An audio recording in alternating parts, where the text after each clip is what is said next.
on vit dans un monde où on est constamment en train de se comparer les uns les autres. À la base, il n'y a rien de malsain dans le fait de se comparer aux autres, je vais l'expliquer juste après, mais c'est un mécanisme naturel en fait chez nous les êtres humains. Sauf que ça devient malsain, notamment aujourd'hui à cause des réseaux sociaux, quand on se compare trop aux autres, quand on se compare en excès. Et surtout quand on oublie une chose primordiale qui est la suivante, c'est de se comparer avant tout à soi-même, dans le but de constater notre progression, de voir qu'on s'améliore, que jour après jour, on est toujours meilleur que la veille. Donc pour ce qui est de la nature humaine, en fait, c'est un mécanisme qui est profondément ancré en nous depuis la nuit des temps. C'est un mécanisme qui est inné, qui est naturel, qui est instinctif que de se comparer aux autres. C'est d'ailleurs ce qu'on appelle la comparaison sociale qui a été théorisée en 1954 par Léon Festinger, si je ne dis pas de bêtises.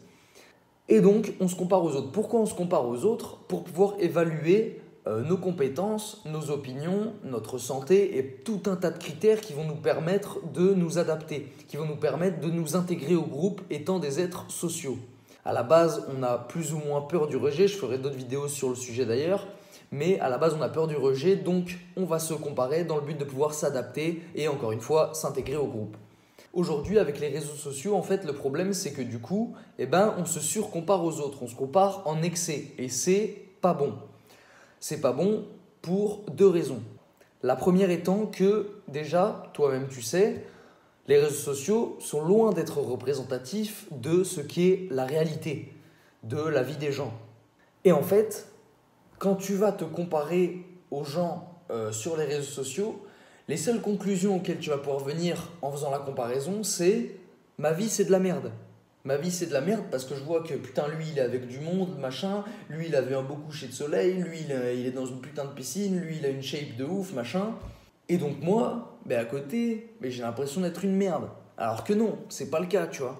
Juste, t'as pas ton focus au bon endroit, t'as pas ton attention au bon endroit, tu mets ton attention sur les autres et t'es en train de te comparer. Et donc le deuxième point c'est quoi? C'est tout simplement que chaque personne est différente. Donc te comparer quelque part, ça sert à rien en fait. Ne te compare qu'à toi-même. Ne te compare qu'à toi-même. Il n'y a qu'avec toi-même que tu as un repère fiable pour comparer. Tu vois ce que je veux dire? Tu n'es pas moi. Tu n'es pas moi. Donc forcément que si tu fais pas de sport et que tu compares tes bras avec les miens, ça va pas être la même, gros. Mais maintenant, ça veut pas dire que tes bras resteront comme ça toute ta vie. Tu vois ce que je veux dire? Il faut que tu te disciplines à t'inscrire à la salle ou à juste faire du sport et tu verras que une fois que tu auras remis le focus, l'attention sur toi et que tu seras plus dans la comparaison aux autres, déjà tu seras très probablement beaucoup plus heureux que tu ne l'es aujourd'hui et ce sera plus sain. Tu auras un rapport plus sain avec les autres et avec toi-même. Chacun est authentique et doit penser à développer justement son authenticité avant d'essayer de se comparer aux autres. Or, les gens aujourd'hui ne sont plus authentiques. La plupart des gens sont des moutons qui ne savent même pas qui ils sont au plus profond d'eux-mêmes. Et forcément que quand tu ne sais pas qui toi tu es et que tu passes ton temps à comparer ta vie avec celle des autres, tu ne peux pas en venir à des conclusions positives. Ça va être que négatif. Et tu vas faire que broyer du noir. Tu vas perdre de l'estime de toi, tu vas perdre de la confiance. Enfin, tu ne peux pas te développer. Donc, le plus important, c'est de remettre ton attention sur toi-même. Arrête les réseaux sociaux ou réduis. Essaie de conscientiser les choses.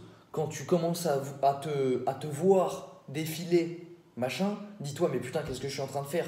Est-ce que je ferais pas mieux de juste aller faire un tour dehors ou quoi que ce soit d'autre? Lire un livre, faire du sport, appeler un membre de ta famille que tu n'as pas appelé depuis longtemps. À chaque moment de ta journée, quand tu es sur ton téléphone, tu pourrais remplacer ce moment par quelque chose de plus productif. Et justement, qui te permettrait de remettre le focus, ton attention sur toi-même, plutôt que sur les autres.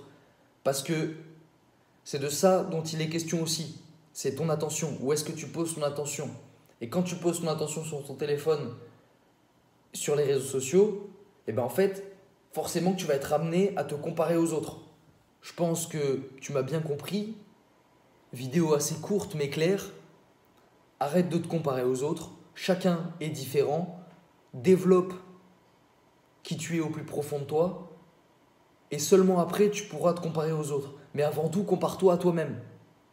Est-ce que ce soir, je me couche en étant meilleur que hier quand je me suis couché?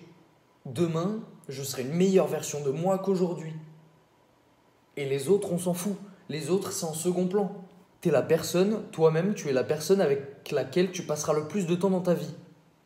Donc, c'est avec toi-même que tu es censé te comparer avant tout. J'espère que le message est bien passé. Like la vidéo si t'as kiffé, si t'es d'accord avec ce que je dis. N'hésite pas à me donner en commentaire des idées de vidéos ou de sujets que t'aimerais que j'aborde. Et puis voilà, hein. Abonne-toi, like, et on se dit à bientôt le sang.